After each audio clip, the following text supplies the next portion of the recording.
warahmatullahi wabarakatuh. Apa kabar ibu-ibu semua? Alhamdulillah masih sehat ya Bu. Tidak ada kurang satu apapun ya Bu. Terima kasih atas kehadirannya saya ucapkan kepada ibu-ibu yang rela meringankan langkah kakinya, dan kita semua masih diberikan kesehatan oleh Allah untuk mengikuti pertemuan P2K2 setiap bulannya yang rutin kita lakukan.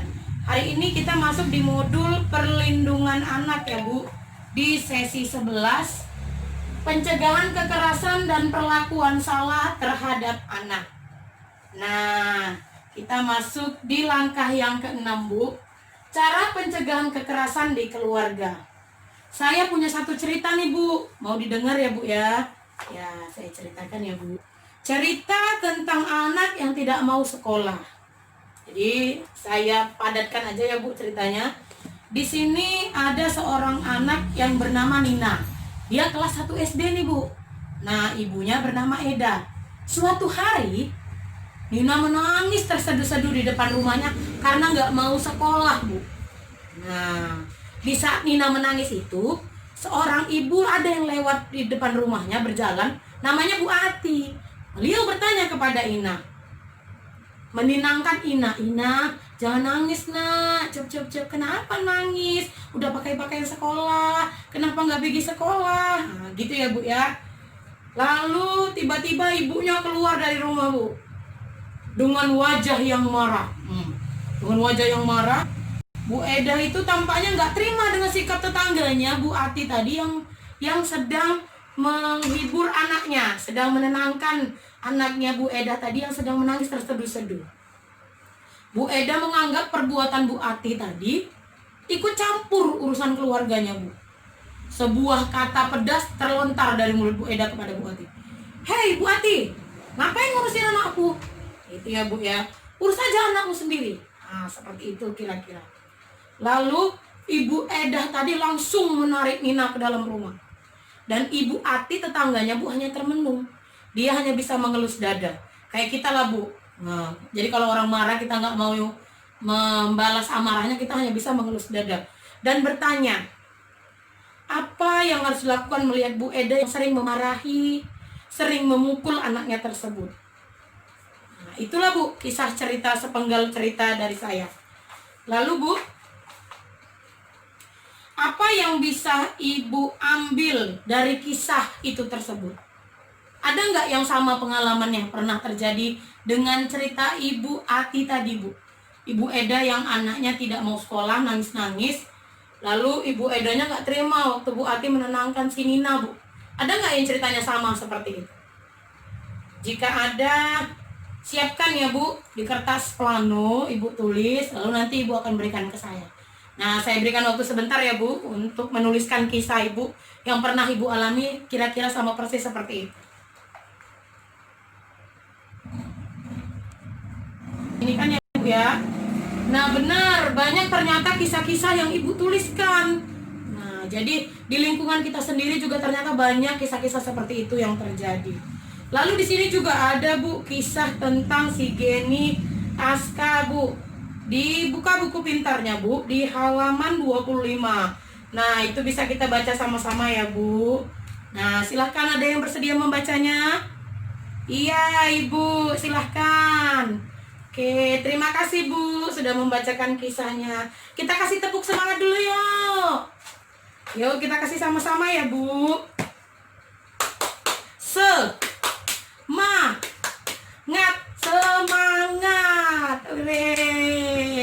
Iya, terima kasih Bu. Nah, bagaimana menurut Ibu apa yang telah dibacakan ibu-ibu tadi yang sudah membacakan cerita tentang si Aska dan si Geni Bu?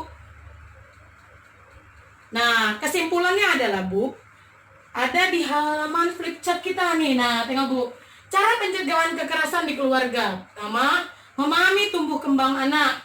Kedua, menjadi pendengar yang baik Bu. Anak itu ajaklah sebagai teman diskusi. Ketiga, membantu kesulitan anak terlibat dalam kegiatan sekolah. 4, menyediakan waktu yang berkualitas untuk anak. 5, memberi pujian kepada anak jika berperilaku baik. 6, tidak menghardik atau menghakimi anak, apalagi di depan orang lain Bu. 5, 6 ya Bu. 7. Tidak memberi julukan negatif pada anak. 8. Mengenali pergaulan anak dan teman-teman anak. Jadi kita bukan hanya sekedar mengenal anak kita, tapi juga mengetahui tentang teman-teman sekelilingnya, Bu. Melakukan kegiatan bersama termasuk ibadah. Selanjutnya, mengikuti perkembangan informasi teknologi. Jangan mudah panik jika melawan anak. Jika menghadapi anak melawan. Mengasuh adalah tanggung jawab orang tua, suami, dan anak. Nah, itu ada di halaman buku pintar di halaman 23, 24, dan 25, Bu. Tuh bisa dibaca ya, Bu. Selanjutnya kita lihat ya, Bu, bagaimana cara pencegahan kekerasan di masyarakat. Nah, ini dia ya, Bu. Pertama, peduli pada tetangga, Bu. Jadi, bukan terlalu kita over pada tetangga, tapi ketika terjadi kekerasan pada tetangga, masa kita tetangga sebelahnya ikut diam? Ya mungkin ya, Bu ya, tapi jangan terlalu mencampuri juga urusan keluarga orang lain. Pertemuan RT RW maupun kegiatan keagamaan sebaiknya membahas juga tentang pengasuhan anak yang benar. Nah, ini juga seharusnya seperti itu, bukan hanya tentang musyawarah biasa, tapi sisipkanlah di dalamnya bagaimana cara mengasuh anak yang benar. Mengenali lembaga-lembaga perlindungan anak dan bagaimana mengaksesnya. Jika terjadi sesuatu seperti kisah tadi, Bu, anaknya dimarahi, dipukul, itu perlindungan anaknya gimana? Bagaimana cara kita mengakses informasi supaya orang yang ada badan lembaga hukumnya tahu bahwasanya si Nina tadi disiksa mamanya, gitu ya, Bu. Melapor ke lembaga perlindungan anak atau aparat setempat jika ada dugaan terjadi kekerasan pada anak. Nah, pertama kita lapor dulu, Bu, pada RT RW setempat atau lurah kades terdekat. Jika mengetahui melihat ada kekerasan, maka wajib membantu anak untuk segera diamankan. Kita punya hak ketika kita melihat kekerasan yang terjadi pada anak yang dilakukan oleh orang tua atau siapapun.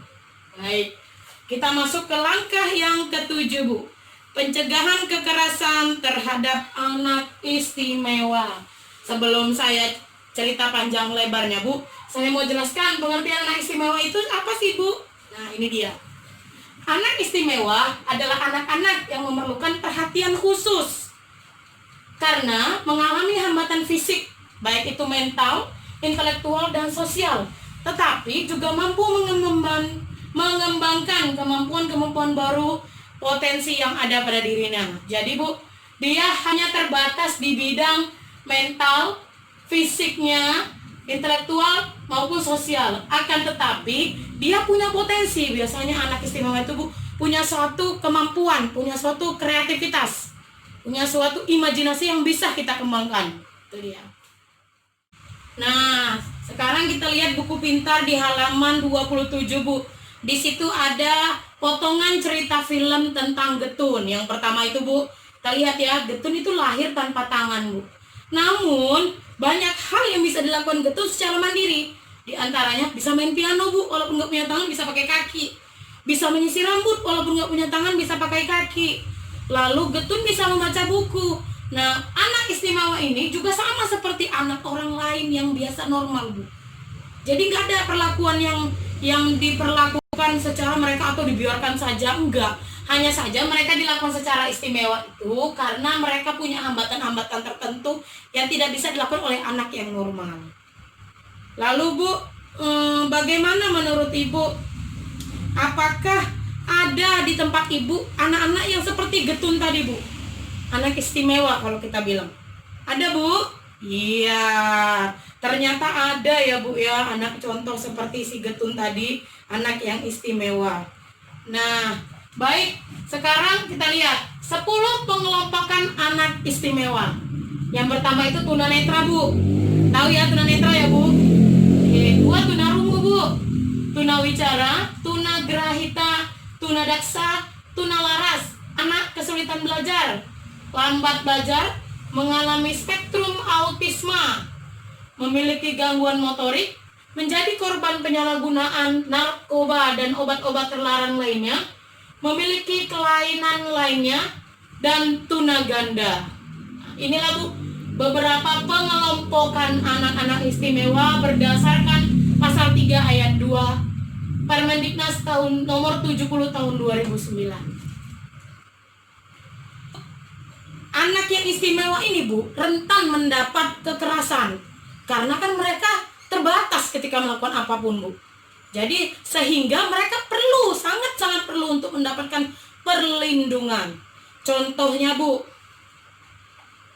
di keluarga itu contohnya, ketika ada anak yang punya salah satu anaknya istimewa Bu di rumah itu, biasanya jarang dinampakkan di luar Bu. Orang tuanya malu. Bahkan ada yang nggak disekolahkan. Nah, kalau itu salah kalau menurut saya. Karena tidak semua anak istimewa tidak bisa melakukan apa-apa. Ada yang seperti Getun tadi Bu. Ya Bu ya. Lalu bagaimana cara Ibu pencegahan terhadap anak istimewa? Nah, apa yang bisa Ibu lakukan Bu? Nih lihat. Pencegahan kekerasan terhadap anak istimewa. Menyadari bahwa anak adalah amanah dari Tuhan. Sehingga orang tua berkewajiban menjaganya. Nah, itu Bu yang pertama kita sadari. Tidak merasa malu memiliki anak istimewa. Kalau ditanya ya Bu, tidak akan ada yang mau anaknya tidak terlahir secara sempurna. Namun itu semua sudah suratan takdir Bu. Itu semua sudah ketentuan Allah. Jadi ketika dilahirkan secara istimewa maupun secara normal, anak itu amanah Bu. Dan kita punya kewajiban untuk menjaganya. Tidak mau memperkenalkan anak istimewa kepada lingkungan. Nah, mau ya Bu, mau memperkenalkan anak istimewa kepada lingkungan. Nggak disembunyikan aja anaknya dalam rumah Bu. Percaya bahwa anak dapat mandiri, memberikan kasih sayang secara wajar, memenuhi hak-hak istimewa, kebutuhan dasarnya Bu, memberikan dukungan kepada keluarga yang memiliki anak istimewa. Nah, ini dia ya Bu ya. Ini adalah cara pencegahan terhadap anak istimewa. Lalu, anak istimewa itu adalah anak yang membutuhkan perhatian khusus dan mempunyai potensi yang dapat dikembangkan. Pengembangan potensi yang ada pada anak istimewa membutuhkan motivasi, kasih sayang, dukungan, dan perhatian. Anak istimewa itu rentan mendapat kekerasan, sehingga kita perlu melakukan pencegahannya. Lalu Bu, ada lembaga-lembaga yang memberikan pelayanannya Bu terhadap anak istimewa. Ada di sini ya Bu ya, Dinas Sosial, PTPA, PPA, Rumah Perlindungan Anak, Komnas Perlindungan Anak, dan lain-lain. Paham ya Bu sampai di situ penjelasan saya? Nah, jadi ini bisa dipraktekkan Bu di rumah, dipahami jika ada yang tetangganya punya anak istimewa atau ibu yang punya anak istimewa malu, tetangga punya anak istimewa disembunyikan aja, ini bisa Ibu sampaikan apa yang saya sampaikan. Baik ya Bu, ini juga menambah wawasan Ibu. Dan jangan lupa bawa terus buku pintarnya Bu di setiap kali pertemuan kita. Demikian pemaparan materi saya hari ini, lebih dan kurangnya saya mohon maaf. Wabillahi taufiq wal hidayah. Assalamualaikum warahmatullahi wabarakatuh.